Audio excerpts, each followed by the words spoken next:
All right, everyone. Hello and welcome back to another video on the channel.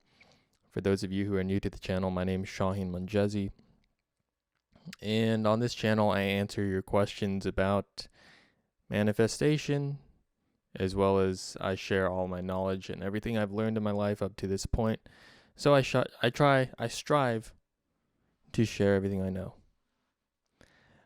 So, in today's video, I want to address something that a lot of people have been commenting about, and it has to do with revising your past school life.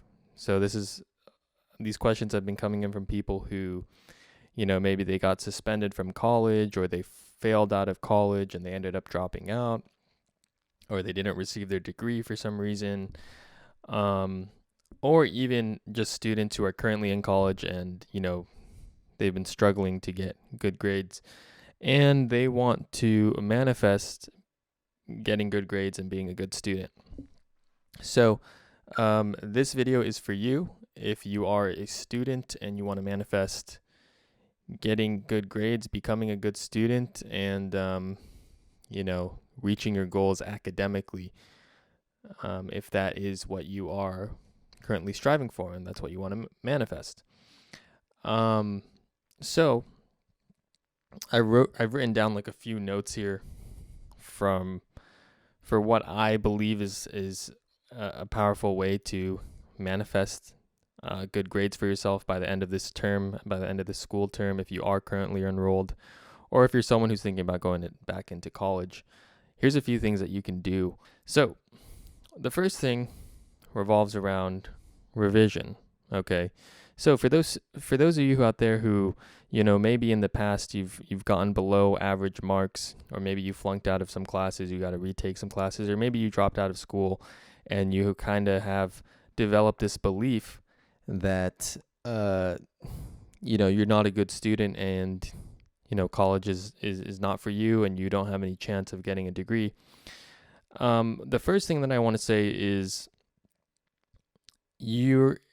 if you want to change your reality, you have to change the concept of yourself as a bad student, right? Change the concept of yourself as a bad student. That is the version of yourself that you're currently identifying with and placing your awareness on. And if you're identified and placing your awareness on a version of yourself that's a bad student, it's going to be nearly impossible for you to change your life and to, get good grades and get a degree or do whatever you want to do academically. So the first thing that you need to do is, one of the things that you can do is to begin visualizing yourself as a top student. Now, this is pretty easy when it comes to schooling because there are certain, typical events that all students go through, that they all experience. And here's a few things that I wrote down. So, if you were to do good on a class, usually what is the main event that happens? You receive your grades, you receive your marks at the end of the semester. And typically nowadays, it used to be done in paper. I don't even think it's done in paper anymore. But usually now you go online, like on the student portal or whatever, and you'll receive your like final marks there. So that's an event that you can visualize in your mind, where you visualize yourself looking at, the website, the student portal. You open up your grades and you see on the computer screen all the marks that you would like to receive. Maybe it's straight A's, or if you're in another country, there's another grading system, whatever it is, you have the top marks that you want to get. So that's something that you can visualize. Another event that you can visualize is the conversations that you'd have with your friends at the end of the semester, right? Or the end of the term. Typically you get in a conversation with your friend, they'll ask you like, "Oh, how'd you do on that class? What is the mark or grade that you ended up getting?" And you kind of visualize that conversation and you say, "Oh, I ended up getting an A in that class." and you imagine what they would say back, like, "Oh, that's amazing. I'm so jealous of you. How did you get such a good grade? Blah blah blah blah blah."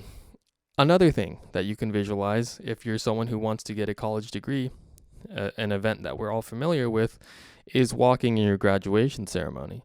So doing this sort of visualization where you're walking down, and this is really one where you can make it emotional, right? Because on graduation day, if you visualize it, it's this day where all of your class, they come together, all of your friends, all the people that you've been going to school with for so long, the past 4 years, if you're going to college or high school or whatever.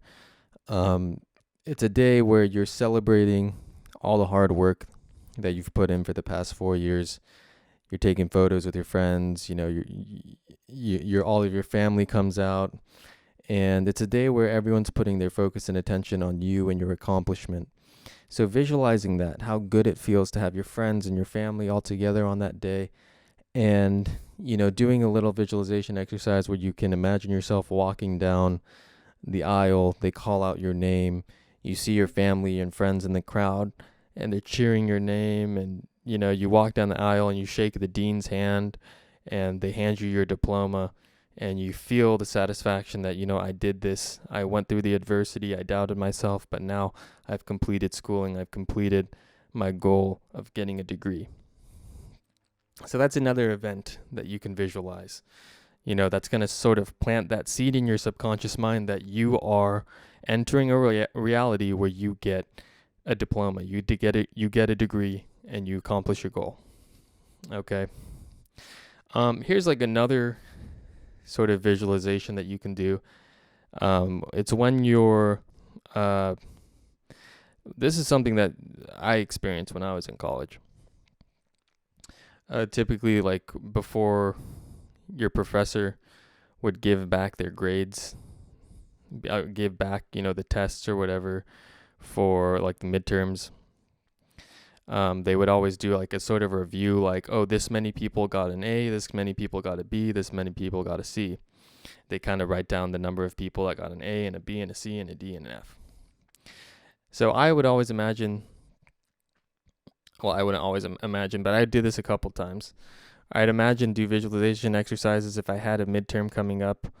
I'd imagine that the professor was saying, only 3 people got an A on this exam, 20 people got a B, 30 people got a C, 10 people got a D, and 2 people got an F or whatever. And then I would imagine or visualize the professor handing back the exams, and I'm one of those 5 people that got an A on the exam, and I'd feel the satisfaction to know that, wow, I'm actually one of the top students in this class. So those are a few things that you can do visualization-wise to plant in your subconscious mind this new identity, this new reality that you're a good student, you're a top student, and that you are going to accomplish all your dreams, your goals when it comes to your academic life. Okay, so that was kind of the main first point I wanted to make. The second point I want to make clear is that you really have to watch your words and be careful what you talk about with other people. In college, especially, but really, or in high school or whatever, I've noticed, when I was going to college, I noticed that the main thing that students would talk about, sort of to break the ice, and just sort of like small talk that students would make with each other, like in my classes especially, is they would always talk about how much the class sucked. They talk about how much the professor sucks. They talk about saying things about, oh my gosh, this assignment's going to be so hard, or this midterm's going to be impossible. And they'd always like say these things, these words where like you're just manifesting a bad reality for yourself. You're making the work harder when you say like, this work's going to be hard, this is going to be impossible, this professor's not fair, yada, yada, yada. When you keep saying those things, you make that reality flesh. Okay. So I realized this, that I was engaging in that behavior too, because like you're just making small talk with all your classmates and stuff. And it just feels natural because everyone's talking like that. At one point during my studies, I just stopped engaging in that small talk. And especially when it came to group projects. If any of you have been in group projects, like a lot of people would say like, like when you're in a group project, a group environment, like the main thing that you're talking about for the entire your group's meeting is just how much everything sucks in the class and how hard it is and how the professor sucks. So if you have a group project, like what I did when I was in college, once I started like realizing that my words were creating my reality, I flipped it on its head, and I would say things like, "Come on, guys, we are the number one group in the class," or "Our group is a super group," and I'd pump up my group members, and I'd start planting the seeds that like we're number one, we're the best group, we're the super team, and I'd sort of pump other people up and be like, I'd be like, "Matt, you're the star player, man. You're so smart," or I'd say, "Oh, oh Amanda, you're like the smartest person in the class, blah, blah, blah, blah, and they'd all laugh and be like, "Oh, no, I'm not, blah, blah, blah, blah." But I would be planting these seeds in their mind that these people, like the people around me, are smart, and that like our group is number one, and our group's the super team, and we're going to get an A on this project because we're all so awesome. And what would end up happening is that we would usually get an A on the project, or we would perform the best in the class. So there's a lot of power in choosing your words. And strangely enough, like what I was doing was an anomaly. Like it's not normal for people to say like in group projects in college, like, "Oh, we're number one, we're a super team, we're smart, blah, blah, blah, blah." But when you can consciously choose your words, what you'll find is you're planting in other people's subconscious mind that like that reality that you are number one and that you are a super team and that you're going to get a great grade on the test or on the group project or whatever it is. So that is one thing that I would do like towards later in my college years. Once I started learning about manifestation, I would do that, and it would work. Like we would get really good grades, and we would end up like killing it on our presentations and group projects and all those things. So that's another thing to do. Watch your words, choose them wisely, and it'll make a big difference. Finally, the last thing is you need to ask yourself one question, if you really want to be a good student. And you have to ask yourself, do I believe that I'm a good student? Do I believe that I'm a good student? Do you view yourself as a good student? View yourself as a good student, and for example, like since I'm a good student, I go to the library right after the professor assigns us an assignment or some homework. I go straight to the library and I get it done immediately, way before the due date of that assignment. That's what I do because I'm a good student. Or since I'm a good student, instead of procrastinating, I study for 30 to 45 minutes per day in small chunks over a long period of time throughout the semester. So I'll do daily reviews of the content. I won't save all the studying for the end to pull an all-nighter. And since I'm a good student, I participate or whatever. So what I would recommend you doing is, if you currently feel like you're not a good student, just make the decision today that you're a good student. Make the decision like, today I'm a good student and I'm not even going to talk about this anymore. Like, am I a good student or a bad student? Like, make the decision today that I'm a good student. Do that, and it's going to be one of the most powerful decisions you make in your academic life. Make the decision. It's almost as simple as doing that. When you make the decision that you're a good student, you'll find that the actions you'll feel more inclined to take the actions that a good student would take since you've made that decision. Okay.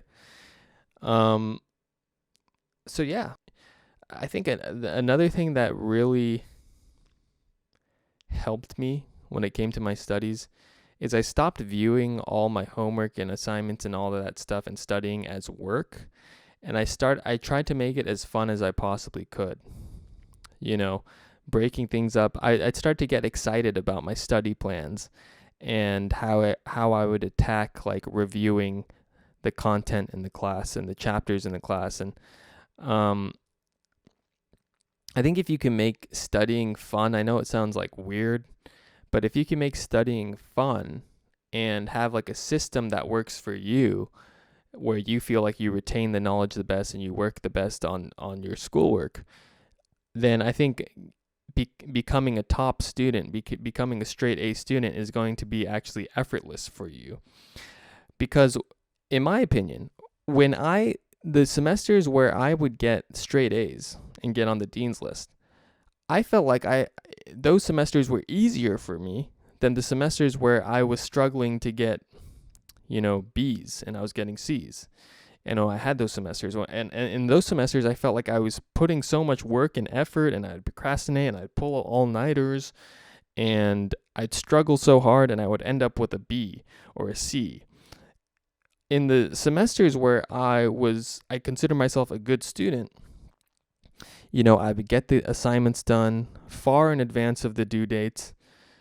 I would study for 45 minutes per day for a week or 2 weeks before the midterm, and I do a little 1-hour review the night before the midterm, and I would get an A on the test. I'd make the top marks in the test because I had spent a long period of time reviewing every day in small chunks, little pieces of the chapters or whatever that we were studying in the textbook. So I just want to say, have fun in school. Okay, have fun with your studies.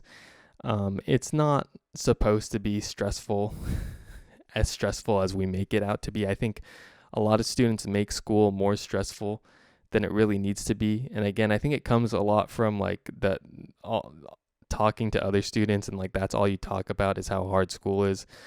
Watch your words. Be careful with your words.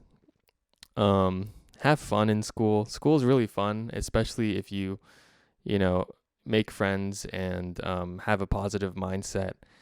And like I said before, like you have fun making your study plans and all that stuff. And you view yourself, you identify as a top student. Like I said, be careful not to engage in talking about how hard school is. That just makes it harder for yourself. You start believing in that reality, and you kind of just start to swim up this upward stream of like, oh, school's hard and all that stuff. So yeah, that's basically what I have to say for you guys who want to revise your past school life and want to manifest yourself changing your ways, going back to school, getting a degree, and finishing your degree this time. So thank you guys so much for watching the channel. Hope you got value from this, and I'll see you in the next video. Bye for now.